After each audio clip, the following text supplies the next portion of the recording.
이제 자리에 앉으시지요.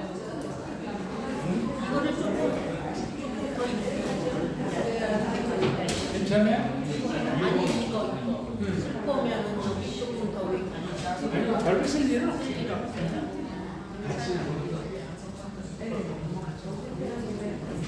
자, 4교시 시작합니다. 오늘도 늘 그렇듯이 수업 마치면 그냥 희망자들은 그냥 길 건너 가서 추어탕 한 그릇씩 같이 하고 입하고 좀 하다가 가겠습니다. 네. 자, 그래서 대단 사부는 이렇게 아주 포부도 당당히 잘 지키고 계시더라. 그러면 여기 제가 좀 서양에는 이런 게 없나? 서양에? 동양만 있나? 노트르담 사원이 얼마 전에 불탔죠? 노트르담 사원이 얼마 전에 불타가지고 작년 12월 8일날 복구가 끝났어요. 그러니까 작년 12월 이전에 프랑스 간 사람들은 노트르담을 못 들어가죠. 근데 이제 끝났는데 거기에는 이런 이상한 동물들이 지금 뭐지? 이름이 가고일입니다. 가고일.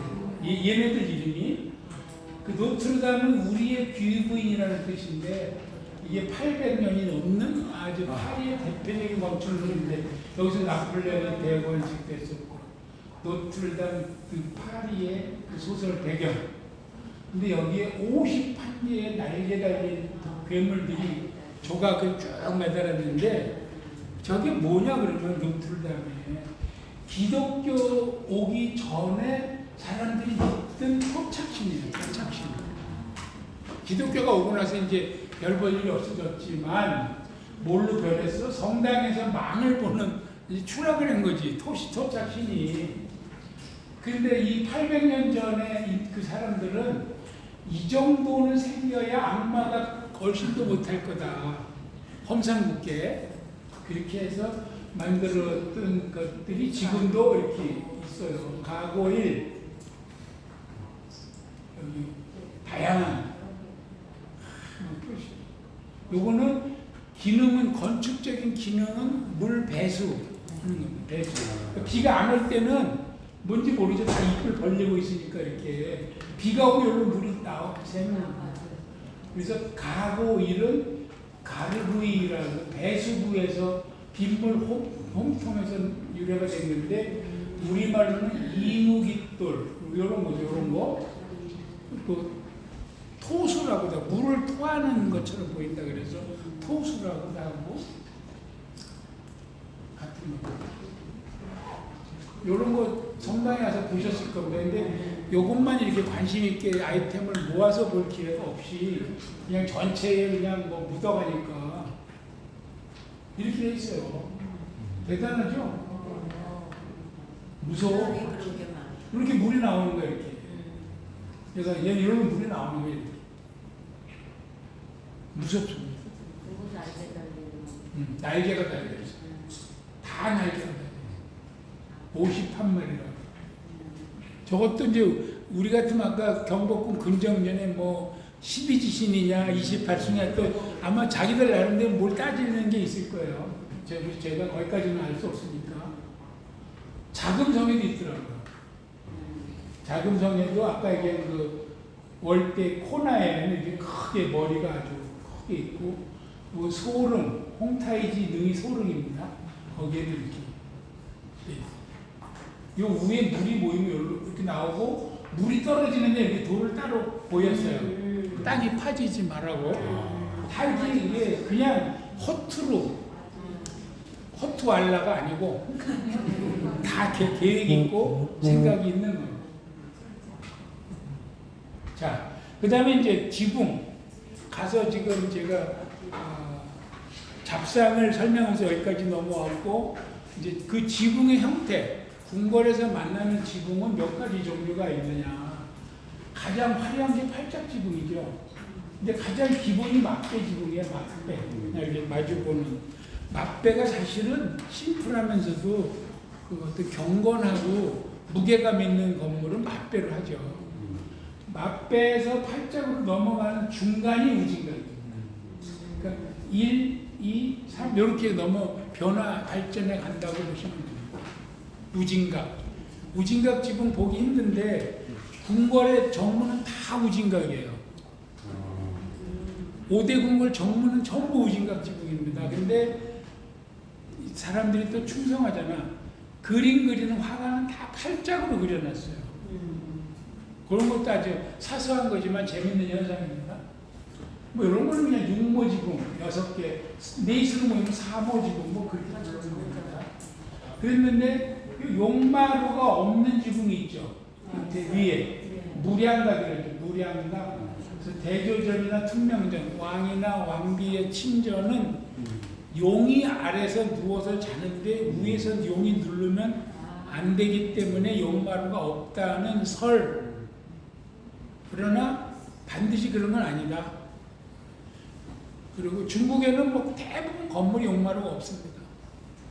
또 우리나라에도 사대부 집도 일부 용마루 없는 건물이 있고 다른 궁에 우리나라에 다른 궁에 저 친전에 또 용마루가 있어요. 덕수궁이나 이런 데는.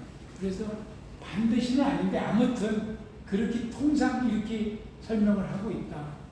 그 다음에 다 검은색인데 청기화를 얹은 곳이 선정전 경운각 정도. 청기화가 저때 당시만 해도 파란색 안료가 제일 귀한 거예요. 중동에서부터 중국을 거쳐서 우리나라로 오니까 비싸기도 하고. 그 다음에 여기 용마루 이렇게 회색을 하얀색을 칠하는 곳이 있어요. 흰색 회칠. 이게 삼화토라 그러는데 세 가지 강회, 모래, 백토를 잘 비벼서 바르는 거예요. 여기다가. 이런 건물은 VIP가 있다고 보시면 됩니다. 그러니까 이렇게 좀 높은 곳에서 봐서 10동, 20동의 전각들이 있는데 유난히 하얀 저 칠이 되어 있는 건물은 왕이거나 뭐 대비거나 중전이거나 아무튼 귀한 건물입니다. 이건 용마루가 없는 이건 귀한 건물. 지붕에 왕실 문장이 또 있다. 창덕궁에 가면 창덕궁 인정전 여기 백색 회칠한 곳에 오약꽃 무늬가 5개가 박혀 있고 들어가는 문 인정문에는 3개가 박혀 있어요. 덕수궁 석조전에는 큼직하게 있거든요. 그 밖에도 뭐 곳곳에서 찾을 수가 있어요. 그 창경궁 뒤에 있는 온실 대온실에 가면 대온실 위에 오약꽃 무늬를 쫙 무늬를 넣어놨는데 그때 있고 그 다음에 운영궁에 보면은 운영궁 뒤에 신관이 있어요. 신관. 지금은 덕성여대 건물로 매매가 돼서 넘어갔는데 거기에도 위에 보면은 다 오약꽃 무늬들이 있어요. 요것은 기록에 일제가 설치했는지 조선 왕실에서 설치했는지 알 수 없다 이렇게 돼 있습니다. 아무튼 남아 있습니다. 오약꽃 무늬. 요거 왕실 문장을 조선에서는 쓰는 적이 별로 없죠. 그래서 창덕궁에 순종 황제가 들어가면서 현대식으로 그때 말하는 현대식은 다 외식입니다. 외식으로 바꾸면서 그때 추가됐을 걸로 봅니다. 궁궐을 그린 그림들이 여러 점이 있는데 가장 대표적인 게 동궐도입니다. 동궐도. 국보입니다. 2점이 남아 있는데 3점이 있을 거로 봐요. 왜냐하면은 옛날에는 이 일련 번호를 못 매기니까 천지인 이렇게 순서를 매겼거든. 근데 지하고 인이 있어. 그럼 천이 어딘가 발견 안 되는데 있는 거잖아요. 그러니까 오늘 가서 자기 집 다락을 다 찾아봐. 혹시 이거 나올지 몰라. 대박. 나오면 대박. 아무튼 현재 2개가 있는데 고려대학교에는 화척 이렇게 접어서 보는 화척으로 돼 있고 부산 동아대학교는 12폭 병풍같이 쫙 붙어서 배접이 돼 있어요. 둘 다 같은 그림인데 일련 번호가 셋 중에 2개가 돼 있는 겁니다. 이 그림입니다. 창덕궁과 창경궁 후원이 다 그려져 있는 동궐 이걸 다 묶어서 동궐이라 그랬거든요. 그래서 서궐이 경희궁 따지고 보면 뭐 남거리 덕수궁, 북거리 경복궁, 뭐 그렇게 대략 북걸도도 나옵니다. 좀 이따가. 이걸 언제쯤 그렸을까? 1826년에서 30년 사이 순조 때 궁궐 화가들, 도화서 화원들이 그렸을 걸로 봅니다. 요때를 추정하는 이유는 여기에 보면 이렇게 빈터가 있어요. 여기 불나고 없는 거야. 그럼 저 건물이 불나서 없었던 시기가 언젠가 딱 알죠, 저런 거는. 그러니까 요때라는 걸 알 수 있어요. 요 어간에 이게 불나고 없었던 거죠. 그래서 연도가 나옵니다. 요걸 가지고 보면은 그림을 맞춰볼 수 있는데, 요게 창덕궁 도나문인데 팔짝지붕으로 그렸다고요. 우진각인데. 요게 창경궁 문인데 우진각인데 또 팔짝지붕으로 그렸다. 화가들이 그냥 립 서비스, 아니 팬 서비스라니까, 팬 서비스. 북걸도가 있어요. 요거 경복궁을 그린 건데, 옛날 경복궁 그림은 아니고 고종 때 경복궁을 새로 짓고 나서 우리가 말하는 모는종이라고 아시죠? 여자들 수놓고 뭐 그림 모는 종이의 축척에 맞춰서 그린 그림. 그래서 이게 북걸도형 그림입니다. 근데 이건 재밌는 게 여기에 그림을 그리면서 반인지, 청인지, 준지, 문인지 다 써 있고 글씨가 써 있는 방향이 들어가는 그러니까 이렇게 돼 있는 글씨도 있고 이렇게 돼 있는 글씨도 있고 그래요. 이렇게 돼 있는 글씨는 이렇게 들어가는 거고 그게 앞에 표시가 되어 있는 거야. 그리고 비례가 크기가 눈금의 비례가 축척에다 맞춰서 아주 잘 그린 거죠. 그리고 이거는 북걸도 윗부분에 붙는 후원 그림이에요. 후원. 지금의 청와대쯤 돼요. 여기 청와대. 청와대 자리가 옛날에는 경복궁 후원이었던 거죠. 그래서 북걸 후원도까지 같이 하나의 세트로 돼 있다. 이거 저기 고궁박물관에 가면 볼 수 있습니다. 이거 이제 요게 두 가지 본이 있는데 이렇게 좀 확대하면 이렇게 돼 있어요. 근데 놀랍게도 그 이전에도 이런 그림이 있었다. 이 동영상이 이제 대낮으로 보겠습니다. 동영상 재밌는 게 하나 있는데 와이파이가 안 잡히네.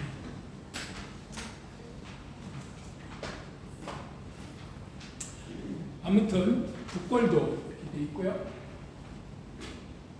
요거는 그래서 고종 때 경복궁을 다시 짓고 나서 후에 도면인데 그 이전 도면은 없을 거다, 없다가 통설인데 발견된 거예요.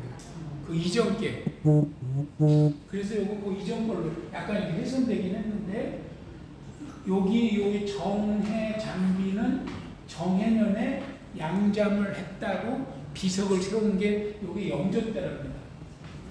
그러면은 뭐냐면은 1592년 임진왜란 때 경복궁이 불타고 버려졌죠. 사용 안 했어. 200 몇십 년 동안. 고종 때 다시 질 동안. 그런데 사실은 디테일로 보면 일부 왕들은 가서 행사도 하고 부분적으로 뭔가 했어요. 궁을 전체적으로 쓰진 않았지만. 그래서 아마 그 뒤에 영조 때, 여기 영조 때의 그림이 아닌가 이렇게 보는 거예요. 영조 때 경복궁 그림이 아닌가. 그래서 그때 보면 성원전, 문소전, 그리고 건축문, 이렇게 우리가 모르는 건물들이 일부 있고 핵심 시설은 그대로 나와 있어요. 아무튼 궁궐에 대한 그림이 생각보다 경복궁 그림이 자꾸 발견이 되고 있다. 그다음에 서걸도, 경희궁 거죠. 경희궁. 요거는 약간 회화적으로. 아까는 도면식으로 그렸는데 이거는 회화적으로 그렸는데 이것도 고려대학교에 있어요. 보물입니다. 이것도 순조 그 이전에 또 건물을 비교해보면 어느 때를 알 수 있습니다. 그래서 이렇게 약간 돼 있는 요거를 다시 채색을 한 그림이 있어요. 좀 식별이 쉽도록 나중에 볼 수 있습니다. 요거는 아마 서울역사박물관에 가면 있습니다. 그래서 궁궐에 대한 그림은 동골도가 가장 아주 우리가 국보로 귀하게 돼 있고 북골도, 서골도가 일부 좀 발견이 되고 있다. 그 다음에 건물 중에 혼전과 빈전과 진전이 있는데 요거는 다 돌아가신 왕에 대한 관계되는 건물들입니다. 그래서 왕이 돌아가시면 왕 또는 왕비 마찬가지죠. 왕이 돌아가시면 어디로 모시느냐? 빈전에 모십니다. 그래서 왕의 시신, 제궁이라고 그러는데 모시는 정각 한 5개월 정도. 저 5개월은 능을 만드는 기간이에요. 그러니까 임금이 돌아가시면 시신을 빈전에다 모셔놓고 들어갈 저기를 찾았잖아요. 능을 만드는 겁니다. 능이 다 완성이 되면 그 노랫말처럼 좋은 날 좋은 시에 나갑니다. 이제 그래서 가서 묻고 오면 다 없애는 게 아니라 신주를 혼전에다가 모십니다. 신주. 그래서 3년상을 치릅니다. 3년상 혼전해서 시신 상하지 않나요? 상하죠. 상하는데 봄이냐 여름이냐 가을이냐에 따라 틀린데 그거는 나중에 이제 장례를 제가 따로 설명할 기회가 있는데 옛날에도 얼음이 있었고 우리 동빙고 서빙고 다 빙고가 있었고 그 다음에 이제 시신을 갈무리하는 방법이 있어요. 그건 나중에 별도로 장례를 얘기하는 건 아니고 이거 건물로 얘기하려고 그럽니다. 지금은 궁궐 설명이기 때문에. 그래서 이제 혼전에다가는 임금의 시신은 능에다가 묻었어. 그리고 그때까지도 신주는 있어요. 그 신주는 뽕나무로 만들어. 뽕나무. 그래서 장례를 치르면 이 신주는 묻어버리고 다시 밤나무로 만들어. 그래서 그 신주가 와서 스탠바이 하는 데가 혼전이에요. 3년상인데 3년상은 3년이 아니라 그랬죠. 2년이. 1년이 소상, 2년이 대상, 그리고 3개월 후에 탈상을 합니다. 탈상하는 제사를 지내요. 그럼 27개월. 그래서 3년상이 27개월입니다. 그러고 나면은 이 신주를 모시고 어디로 가? 종묘로 갑니다. 종묘. 그래서 종묘에 가서 부묘한다 그러죠. 종묘에 모시는 거야. 그때 비로소 종묘에서 부르는 이름 묘호가 나와요. 그게 세종, 단종, 문종 하는 게 그때 정해지는 거예요. 그러니까 세종대왕이 계실 때 막 쫓아가서 세종대왕님 그러는 게 아니라니까요. 그때 그냥 주상전하. 돌아가시고 3년상 끝나고 종묘 들어가야 우리가 부르는 이름이 나오는 거예요. 태정태세, 문단세, 예성연중, 임명선. 광해하고 연산은 종묘에 못 들어갔기 때문에 묘호가 없는 거예요. 이름을 못 받은 거예요. 묘호를. 그래서 이렇게 됩니다. 두 개 차이 아시겠죠? 그 다음에 진전은 선원전 같은 의미인데 뭐냐면 왕의 초상화 어진을 모신 것입니다. 어진을. 제가 평상시에 있는데 자 이게 조선의 동양의 어떤 사상에서 유래한 건데 사람이 죽으면 육체하고 영혼, 소위 말하는 혼백이죠. 혼백. 혼백이 분리된다 그래요. 분리. 그 백은 육신이야. 육신은 땅에 묻는 거예요. 관에다가 모셔가지고 가서 땅에 묻어. 혼은 하늘로 돌아가야 되는데 혼이 머무는 곳이 신주에 그래서 홍군형을 낸다 그러죠. 우리가 어른들이 옛날에 홍군형을 낸다 그러잖아요. 홍군형을 내는 거야. 신주는 우리가 신주를 사람들 오해하고 있어요. 위패를 신주인 줄 알아. 이렇게 아버지 제사일 때 현고 학생 부분 신이 이거 신주가 아니고 밤나무로 이렇게 면체를 깎아가지고 이렇게 혼구멍을 뚫어요. 그리고 여기 돌을 씌워. 이게 청번하고 백번하고 씌우는데 이건 나중에 종묘 가서 설명하겠습니다. 종묘 답사 때 기대하시고 요게 신주예요. 요게 신주. 얘는 신주가 아니고 어른들이 신주단지 모시신 할머니가 진짜 그렇게 모시는 거예요. 그래서 신주를 만들고, 그래서 선원전은 초상화를 모시는데, 그러면은 제사는 어떻게 지낼까? 제사는 제공 관은 이제, 그러니까 육신은 관에 넣어가지고 땅에 묻었잖아요. 능에. 거기는 제삿날 지내, 제사를. 그러니까 지금 40개 능하고 16개 원하고 능원면은 다 전주이시 대동종약원에서 각 파별로 다 업무 분장이 돼 있어요. 그래서 소현세자는 어느 파 누구가 지낸다. 뭐 누구는 누가 지낸다가 다 돼 있어. 그래서 그 사람, 돌아간 사람 능주, 그죠? 능에 묻힌 사람 제삿날 가서 지내요. 능에서 지내는 거는. 그건 제사야, 그야말로. 그러면 그 다음에 종묘는 원래 과거에는 1년에 5번 지냈어요. 종묘 제례를. 봄, 여름, 가을, 겨울하고 1년에 한 번 동지 지나서 뭐 무슨 날이 있어. 복잡해. 5번을 지냈는데 지금은 2번 지내는 거예요. 5월하고 11월하고. 차례 지내듯이 전체를. 네, 그건 제례. 그냥 종묘 제례로 전체 모시는 걸 다 지내는 거죠. 원샷에 그냥 다 지내고. 그 다음에 여기는 저기 초상화 어진을 보는 진전에는 생일날. 그분의 생일날 생일상 차리듯이 차립니다.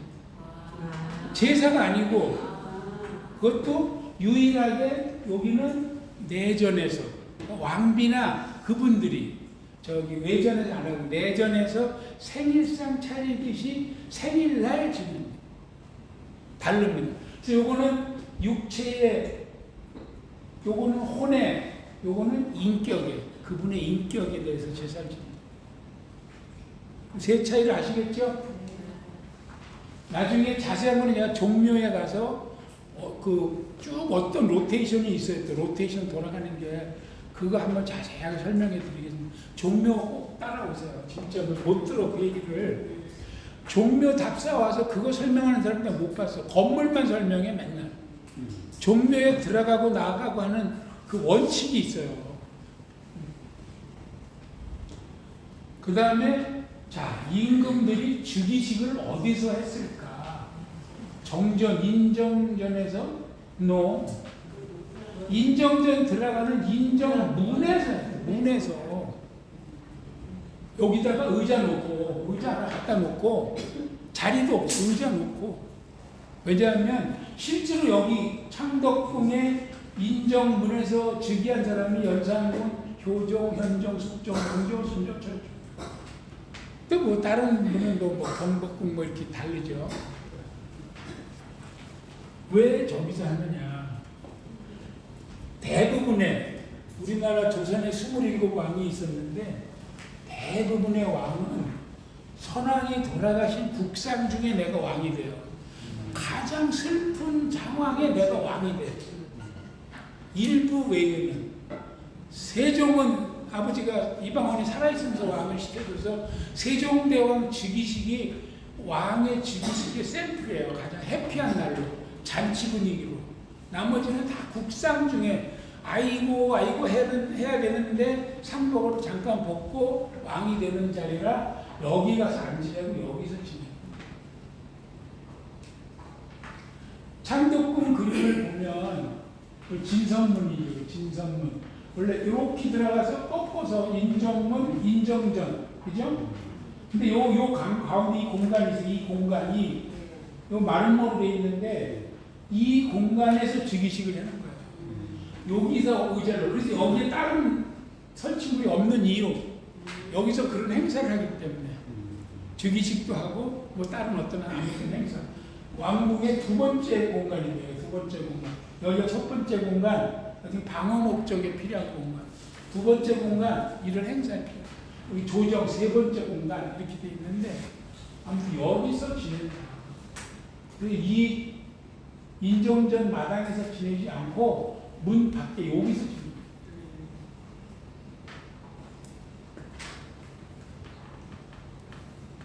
숙종실록 한 페이지를 보겠습니다.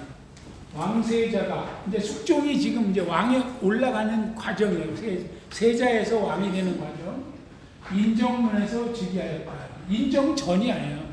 인정문에서 즉위하였다. 중략하고 이날 성복을 마치고 왕세자가 관면과 길복을 갖추고 선정문으로부터 걸어 나와서 연영문을 따라가서 숙장문을 나와서 선정문이 어디냐면은 여기에 선정전에 선정문 이렇게 나와서 숙장 이렇게 들어온 거예요. 이렇게. 그래서 요 문에 앉은 거예요. 그 말이에요. 승지와 사관이 따라 나갔다. 왕세자가 서쪽을 향하여 자기 앉으라고 놓은 의자 앞에 서서 차마 앉지 못하고 계속 슬퍼 울고 있는 거야. 지금 아버지 국상 중이야. 그러니까 옆에서 승지나 예조 판서가 계속 오르시지요, 앉으시지요 막 권하고 있는 거예요.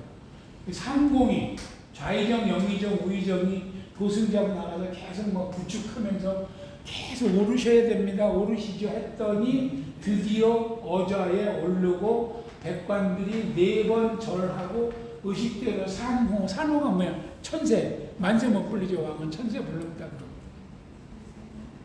그렇게 마치고 나자 사왕은 뭐냐면은 승계받은 왕. 이제 왕이 된 거죠, 이제. 그 왕이 인정문으로부터 그때 비로소 인정전에 올라가는 거예요. 즉위식 끝나고. 그래서 그렇게 올라갔다가 여차, 자기 이렇게 지어놓은 막사, 그 행사용으로 임금위원 막사로 돌아갔다. 그때까지도 우는 것이 끊어지지 않았고, 밖으로 계속 우는 소리가 들렸다고 숙종실록에 나와 있는 걸 제가 샘플로 보여드립니다. 상상이 되시죠? 행사가 어떻게 진행되는지. 이게 그 얘기입니다. 한글로, 이거 영조, 한글로 한 거고요. 자, 그래서 언제 하느냐? 선왕이 돌아가신 지 닷새가 지나면 상복을 입습니다. 그리고 엿새가 되는 날 다음 타자가 왕위에 오릅니다. 6일차에. 개중에 파격적으로 며칠 만에 올라가는 사람도 있어요. 그러나 아무튼 이게 스탠다드입니다. 그리고 아까 얘기한 빈전에서 아버지 돌아가신 그 빈전에서 옥세를 받습니다. 옥세. 그리고 정문에서 즉위식을 합니다. 천덕궁이면 인정전, 경복궁이면 금정전, 거기에 문에서 즉위식을 합니다. 거기에 여막, 임시로 막을 쳐놓은 거에서 나와서 상복을 입었죠. 그거를 잠시 벗고 행사복으로 갈아입고 즉위식을 한다. 물론 왕이 되는 거기 때문에 중요한 행사이긴 하나 선왕의 국상 기약이기 때문에 뭐 주악도 없습니다. 밴드 없이 그냥 하는 지금 5세, 6세 이거 무슨 특별한 의미가 있습니까? 규정이 그래요. 규정? 예, 6일 상복을 5일차까지는 저기 하고 5일차에 상복을 입습니다. 그래서 상복 입는 절차가 있고 왕의 즉위식은 6일차야. 궁중 법도가 그랬어. 법도 그랬어. 네. 그게 아마 장례식 도가 있을 거예요. 우리도 바로 안 입잖아요. 바로 안 입고 우리도 바로 상복 안 입잖아요. 입고 뭐 하고 뭐 저기 염하고 그 다음에 입고 뭐 이러잖아. 그거를 이제 생각하시면 돼요. 그러면 일반 대신들도 상복 벗고 다른 모습입니까요? 대신들은 아마 안 벗는 것 같아요. 그냥 상복 네. 네. 그 다음에 이제 임금이 되는 형태가 여러 가지가 있는데 물려받는 거는 선이 했다고도 하고 양이 했다고도 하고 수선이라고도 하는데 이거는 살아계신 선임이 살아계신 후임한테 물려줄 때 몇 번 안 되죠. 태조 이성계가 정종이 이방은 이건 뭐 약간 좀 부작용스러운 단종이 세조한테 이것도 뭐 뺏긴 거지만 아무튼 양해했다 그러니까 고종이 순종한테 이방원이 세종한테 세조도 예종한테 물려주고 뭐 바로 죽고 하여튼 물려줄 때는 살아있었어요. 이런 거는 양해했다 그러거든요. 양해. 사인 아까 사왕이라 했잖아. 아까 사왕 죽은 다음에 올라가는 걸 사위 사왕 선왕이 흉하고 죽고 그 다음에 후계자가 올라갈 때 최초로 한 게 문종이에요. 그전엔 다 살아서 인성이게 태정, 태세까지는 다 살아있었어. 문종부터가 이제 돌아가시고 이렇게 된 거예요. 그 다음에 반정이 있어, 반정. 중종반정, 인조반정. 그 다음에 이제 황제에 올라가는 건 등극이라고.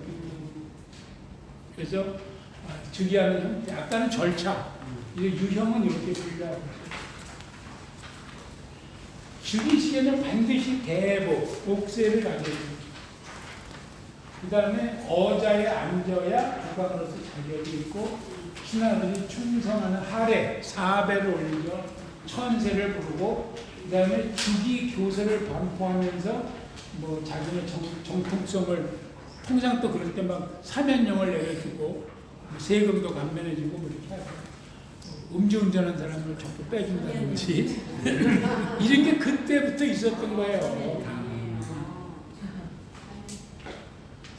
자, 대략 두서없이 얘기를 했는데 한번 요약을 좀 해보겠습니다. 이제 지난 시간까지 돌아가서 이성계가 1388년에 이하도에서 회군을 해서 4년 뒤 92년에 왕이 됐지요. 그러면서 방석이를 세자로 책봉하면서 불행이 싹텄단 말이에요. 왕자의 난이. 그리고 그 다음에 조선 국호는 그 다음에 그러니까 이때는 고려의 35대 왕이야. 형식상으로는. 그리고 조선은 다음에 됐어요. 그리고 94년도에 한양으로 천도, 궁도 없이 몸이 먼저 왔어. 그리고 1년 뒤에 경복궁을 지었고, 방석이 세자를 해는 네 분이 꾸물꾸물 하는 차에 강씨 부인이 돌아가는 바람에 막아줄 사람이 없는 거야. 그래서 1차 왕자의 난이 일어났다. 어디서? 경복궁에서. 그리고 이방원이 바로 왕이 되지 못하니까 형님이 하시오. 그래서 장자는 이미 죽었고 둘째 정종이 됐다. 그리고는 정종이 개성으로 다시 가버렸다. 개성에서 두 번째 왕자의 난이 동복 형제끼리 일어났다. 그러면서 다시 동복 형제도 제압한 이방원이 결국은 실세가 왕이 된 게 태종. 태종은 개성에서, 태조와 태종은 개성에서 왕이 된 겁니다. 그리고 한양을 재천도 하면서 경복궁으로 안 들어가고 창덕궁을 지어서 왔다. 그리고 태조 이성계를 모셔왔는데 3년 뒤에 돌아가시고, 돌아가신 뒤 3년상이 끝나니까 비로소 이방원의 나라가 됐다, 조선이.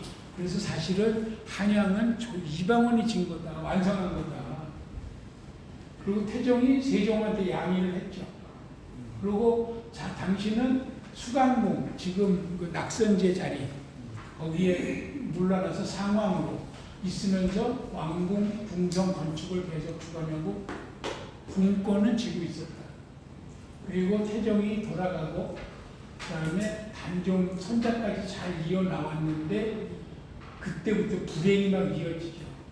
며느리 문제, 광평되고 평안되고 세종이 불행해요. 나중에 제가 내년에 강의할 때 세종이 얼마나 불행한지 알려요. 왕비까지 다 돌아가고 세종 돌아가고 문종이 즉위했지만 바로 오래 못 살죠. 그리고 단종이 즉위한 걸 삼촌이 뺏어. 그리고 단종이 죽여버리기까지 하죠. 이게 다 경복궁에서 일어나요. 경복궁이 불길하다. 가기 싫어요. 그래서 성종 때 창경궁을 짓죠. 대비들이 셋씩이나 갑자기 동시에 모시게 돼서 할머니, 친엄마, 작은엄마 이 셋의 대비를 모실 공간이 없어서, 그래서 창경궁은 효성으로 지은 궁궐이다. 여성들을 위한 공간이다. 시작이. 근데 다 지었을 때 할머니는 돌아가셔서 못 들어갑니다. 그리고 임진왜란으로 다 불타죠. 창경궁까지. 다 불타고 피난 갔다가 돌아온 선조가 들어간 게 지금의 덕수궁인데, 그때는 행궁이죠. 그냥 아직 궁이 안 되고 들어가고 그 자리에서 광해가 왕이 되죠. 그러면서 광해가 불탄 창덕궁하고 창경궁을 중건했고, 덕수궁을 비로소 경운궁이라고 이름을 줍니다. 이때 비로소 궁이 됩니다. 그리고 창덕궁으로 갔다가 왔다 갔다 해요, 광해가. 그러면서 인경궁과 경덕궁을 막 공사를 크게 하죠. 민심이 안 좋아. 그랬는데 인조반정이 일어났어요. 그래서 다 비슷하고 바로 이어서 생략을 했지만 이괄의 난이 또 바로 일어나죠. 그래가지고 다시 창덕궁을 복원해야 되는데 광해가 짓던 인경궁을 다 헐어서 옮겨요. 인경궁을 지금 있는 사람들은 잘 모릅니다. 인왕산 밑에 있어요. 그리고 경덕궁은 지금 경희궁이고, 그래서 경덕궁을 이름을 바꿨고, 고종이 악원, 러시아 공사관으로 파천, 임금이 몽진을 하죠. 1년 뒤에 경흥궁, 덕수궁으로 들어가면서 대한제국을 선포했고, 헤이그 밀사건을 빌미 삼아서 강제 퇴위당하죠. 순종이 즉위하고 나서 순종은 창덕궁으로 가면서 아버지가 계신 경원궁을 편히 계시라고 덕수궁이라고 이름을 바꿉니다. 그리고 거기서 덕수궁에서 고종이 돌아가시죠. 돌아가시고 작년날 바로 3.1운동이 일어난 겁니다. 궁궐 훼손 스토리를 보겠습니다. 다 임진왜란때 다 망가졌죠, 물론. 그랬구나 다시 지었죠. 그러나 대화제, 또 여기서 을미사변, 민비시해 사건이 일어나고, 그 다음에 일제강점기 때 조선물산공진의 큰 그 엑스포 같은 거예요. 지금으로 말하면 경복궁에서 막 그걸 버립니다. 그리고 다 헐어버리고 조선 총독부를 짓고 광화문을 헐을 내다가 너무 여론이 안 좋으니까 헐지는 못하고 동쪽으로 보내죠. 지금 고궁박물관 앞에. 그리고 창덕궁도 임진왜란 때 불탔지만 광해가 다시 지었는데 인조반정 때, 이괄해란 때 다시 불타요. 그리고 일제강점기 때 또 대화제로 거의 뭐 새로 짓다시피 이때 경복궁까지 뜯어가요. 여기가. 그리고 순종이 돌아가고 나서 순종이 계속 안 돼 그래서 길을 못 뚫었어. 그게 다시 그때 순종이 돌아가신 해에 뚫린 게 지금 원남동 길이에요. 그거를 최근에 다시 터널로 묻어가지고 땅 위를 연결한 게 창경원으로 이름 바꿨잖아요. 창경원 남쪽이라 해서 원남동. 이름이. 원남동. 그리고 창경궁은 역시 임진왜란 때 다 피해가 받던 거를 복원했고, 여기도 대화재가 나서 복원한 거를 1907년에 창경원으로 격화시키고 동물원, 식물원, 그다음에 오락기구를 다 놓고 벚꽃놀이 시작을 했죠. 창경원이 됩니다. 창경원. 덕수궁도 순종이 창덕궁 들어가고 고종이 남아있어 덕수궁이 됐는데 역시 대화재가 나서 다 타버리죠. 그리고 뭐 땅이 다 팔려나가고 다 잘려나갑니다. 그리고 공원이 되고, 그래서 도로가 또 태평로 도로가 넓혀지면서 좁혀지고, 그래서 덕수궁도 지금 옛날 덕수궁 반도 안 됩니다.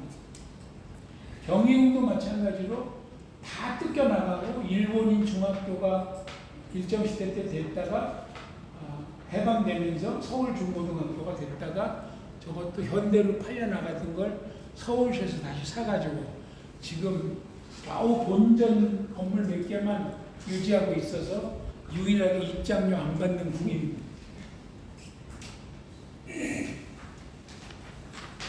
이제 궁궐 얘기 마무리하겠습니다.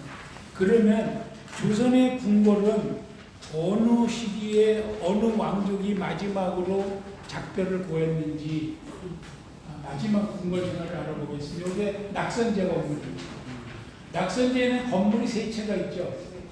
낙선제, 석복헌, 수강제, 원래 임금과 후궁과 할머니 이렇게 셋을 위해서 지을 건물이 세 동이 있는데, 순종이 돌아가시고 윤비만 남았어요. 윤비. 저분은 60몇 년도에 돌아가서 우리가 학교 다닐 때 옛날 신문에 마지막 황후 장례식 막 이렇게 기사에 나오고 그랬어요. 제 국사를 잘 모르면서도. 이분은 6.25 때도 여기 계셨어요.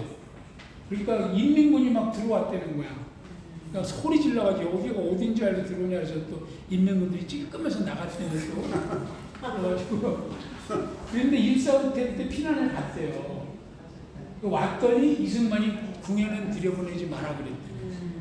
못 들어가고 어디서 전정 근거하고 정릉 어디서 막 누구누구 이렇게 아름아름으로 있다가 1960년 여기 뭐냐면 5.16 이후입니다. 박통이 들어가게 해라. 그래서 비로소 낙선제로 들어갑니다. 낙선제.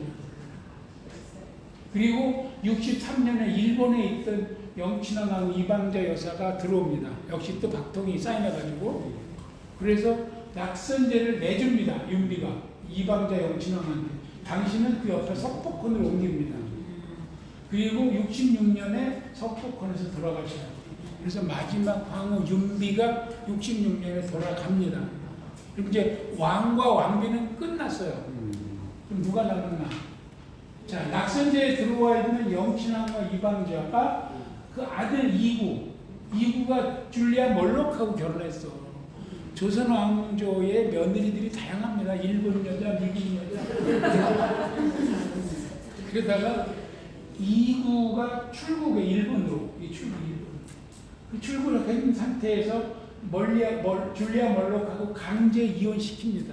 후사가 없어서 또 미국 여자고 그래서 그리고 이혼했으니까 나가야죠. 그러니까 아들 이구는 출국을 하고 줄리아 멀록은 쫓겨난 거예요. 그래서 하와이로 출국을 합니다. 그리고 이구 황세손이죠. 영친왕의 여기니까 이구가 일본에서 죽어요. 죽어서 장례는 한국으로 모셔와서 지냅니다. 그때 멀록이 왔다는데 장례에 본격적으로 참여는 못하고 길 건너에서 멀리서 바라다 봤다 이렇게 신문에 났어요. 그리고 2007년에 그 3년상이죠. 2005년에 죽었으니까 3년상 탈상을 하면서 완전히 끝난 거예요. 창덕궁에서 왕족 후손 뭐 이런 사람 얘기는 끝. 디엔드. 그러면 이제 거기 살던 영친왕하고 이방자 여사는 영친왕은 70년에 돌아갔고 이방자 여사는 신우 올케사이인 덕혜옹자하고 같이 옆집에 살다가 일주일 열흘 사이로 돌아갑니다. 앞서거니 뒤서거니. 그래서 이방자 여사하고 덕혜옹주가 돌아갑니다. 4월 21일 날 덕혜옹주, 9일 뒤에 이방자 여사 돌아갑니다. 좀 서글프죠? 그래서 우리나라 종묘에 마지막으로 들어가고 문 닫은 게 일본 여자 이방자. 이것도 아이러니입니다. 우리나라 종묘에 그 많은 칸에 마지막 딱 넣고 문 딱 닫고 끝난 게 이방자. 서글프죠? 역사가 참. 자금성 얘기 간단히 하겠습니다. 자금성 멋있죠? 이 앞에 해자가 있습니다. 이렇게 보기 힘들어요. 근데 이쪽으로 갈 수가 없어. 우리는 사진만 포온 건데 여기 이제 천안문 지난번에 뭐 행사하고 그런 곳이죠. 행사한 곳인데 여기 자금성에는 우리가 보면 이런 조형물이 서 있습니다. 화표주라고 합니다. 화표주. 용을 조각한 기둥 위에 상스러운 동물과 구름 모양이 딱 뚫혀 있습니다. 요거는 밖에 서 있는 거 2개. 요건 안에 들어와서 안에 서 있는 거. 요건 안입니다. 안쪽. 근데 제가 보니까 우리는 광화문이 홍해문이잖아요. 산문. 왜냐면 이제 천안문이 홍해 산문 있잖아요. 제가 처음에 그림 설명할 때 이거 했죠. 이렇게 됐고 이렇게 됐고 이렇게 됐는데 우리는 여기 지붕을 막아서 여기에 그림을 그려놨죠. 이게 대판이라고 했잖아요. 그래야 여기에 뭐 기린, 주작, 그다음에 여기 뭐 거북이가 있어서 이게 도대체 뭐냐 막 그랬는데 자금성은 이런 저런 문이 여러 개 있어요. 들어가면서. 근데 이 개판에 그림이 없어요. 그냥 시멘트만 딱 돼 있고 이런 디테일이 약해. 우리는 막 화려한 그리고 뭐지 막 볼거리가 여기 그냥 없습니다. 요게 이제 북경에 요게 자금성 요거 요거는 궁성, 그래서 이제 울타리 여기까지를 자금성으로 봐야 된다는 주장도 있는데 여기가 천안문인데 요게 내성, 요거 외성. 원래 외성을 이렇게 쌓아야 되는데 쌓다가 보니까 자금이 부족해서 여기만 쌓아요. 이쪽은 외성을 못 뚫는 거예요. 그래서 북경에 가시면 여기서부터 이게 이제 외성 섹션이고 여기 궁성, 여기 고궁이라는 것을 요거 자금성, 요거는 이제 내성이 되는 거예요. 그래서 우리가 통상 이 정양문이 남문인데 여기서부터 쭉 들어가게 됩니다. 정양문 엄청 귀찮은 검문 검색을 통과해서 딱 들어가면 이제 정양문 지나서 천안문, 요 천안문 밑으로 들어갑니다. 여기 다리가 있어요. 아까 그 해자에 건너가는 돌다리. 그리고 천안문 들어가면 다시 단정할 때 단자야. 복장을 단정해라 그러는지 단문을 지나면 들어가면 여기에 비로소 남문이 나옵니다. 고궁의 정문. 이거를 오문을 들어가야 돼요. 그리고 고궁은 이제 다시 좀 확대를 해서 여기서 보여드릴 거고, 고궁의 뒤에 가면은 후원에 정원이 경산, 그 뒤에 다리가 있고 종고루, 종로와 고루 두 개가 엄청 크게 있어요. 까지가 자금성 에어리어를 보입니다. 디테일로 보면 이렇게 돼 있어요. 요거는 자금성만 딱 자른 건데 여기에 이제 천안문, 단문 지나면 여기가 오문, 여기가 정문이에요. 우리 경복궁도 오문이 있습니다. 정문이라고도 하고 옛날에 오문이, 지금은 흑례문이 여기. 여기 또 돌다리 5개 건너고 태화문, 태화전, 이게 정전이죠. 중화전, 오화전, 건천문, 건천궁, 교태전, 권영궁, 뒤에 어화원, 정원이죠. 후문은 신문이야. 이름이 우리하고 비슷한 거예요. 신문, 우리 경복궁 후문도 신문이거든요. 그 다음에 건천궁이 있어요. 교태전도 있고요. 그 다음에 건천궁 문이 건천궁이죠. 중화전은 우리 덕수궁이 중화전이에요. 그 다음에 이제 정문이 오문, 우리 흥해문이 옛날 이름이 정문, 그 전에 오문. 이렇게 넓지만 요거 검은 거는 개방 안 한 쪽입니다. 여기는 들어갈 수가 없고 밝은 쪽만 볼 수 있어요. 그래서 이렇게 다 볼 상황이 안 돼서 일로 들어가서 쭉 끝까지 올라가서 나가서 여기 경산까지 돌아보고 이런 나가는데 대단해요. 그래도 사이즈는 큰데, 자, 세계 최대 규모의 명청 황궁입니다. 세계문화유산이고 명나라 영락제가 건설했죠. 왜 자금성이냐? 자는 자줏빛, 자미원, 북두칠정을 가지고 있는 하늘의 왕궁, 자미원, 황제가 있으니까. 그 다음에 금은 황제가 금한다, 황제가 있어서 금지의 뜻을 가지고 있어서 자금성. 1925년에 청나라가 망하고 나서 고궁 박물원, 외부까지 포함할 때는 박물원, 건물 안에 전시한 시설만 얘기할 때는 박물관 이렇게 얘기를 하는데, 지금 거기는 고궁 박물원입니다. 원래 정식 명칭은. 지금 자금성이 아니에요, 사실은. 일반에 공개를 했습니다, 이때. 근데 사실은 알짜는 장개석이 다 대만으로 가져갔어요. 3,000박스 정도를 군함에 싣고 가서 대만에 있는 고궁 박물원에 알짜는 다 있다. 그리고 어쨌든 간에 동서 760, 남북 960, 72만 평방, 경복궁이 43만 평방이라 한 60% 자금성이 한 1.6배 크죠. 전하기로는 건물 800제곱, 칸수로는 9,999.5칸이래. 만 칸을 안 채우려고 0.5칸을 뺐다고 전설을 했는데 실제로는 8,707칸이랍니다. 근데 조선은, 우리 이용준 씨가 얘기했지만 조선의 경복궁은 훨씬 더 크다. 왜? 조선은 뒤에 주변에 산이 있기 때문에 차경, 경치를 끌어와가지고 내 걸로 하는 이 기법을 중국 애들은 모르는 거예요. 그리고 비교할 수 없는 게 경복궁이 25년 선배다. 먼저 졌다. 먼저. 우리가 작은 성을 보고 거기 빗대서 뭘 한 게 아니다. 아무튼 천안문부터 쭉 중요시설은 들어가는 순서대로 이렇습니다. 천안문이 남문, 오문이 정문인데 그 사이에 단문이 하나 있고, 작은 성이 이제 신문은 아까 이제 북문이고, 태화전이 있는 태화문이 또 하나 큰 건물이 있어요. 얘네는 정각이 전부 건물이에요. 우리는 정전이 내일 토요일날 경복궁 가서 설명하겠지만 우리는 다 오픈 건물이에요. 오픈. 얘네는 다 막힌 건물이에요. 그래서 디테일이 약해요. 규모나 사이즈는 큰 거는 확실한데 디테일에서 약하다.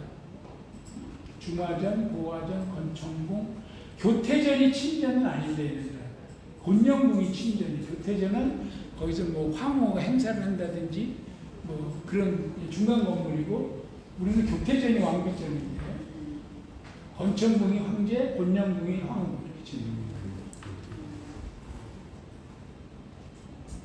그래서 조금 두서 없이 그냥 여러분들한테 궁궐에 대한 스토리를 최대한 많이 전해드리려고 2번, 4시간에 걸쳐서 했습니다. 이번 토요일 날 경복궁 시청하신 분들은 제가 올해 처음으로 이어폰 설명을 했거든요. 그동안 제가 미니 앰프를 하니까 잘 듣는 사람 듣고 못 듣는 사람 못 듣고 저도 힘들고 말하기가. 그래서 이제 이어폰을 돈 주고 빌리는 겁니다. 이게 딱 20개야, 한 세트가.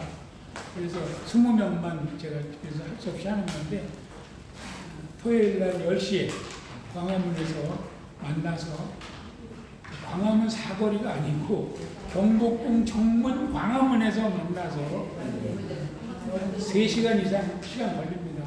열심히 해보겠습니다. 3시간 더 걸립니다. 자, 마치겠습니다.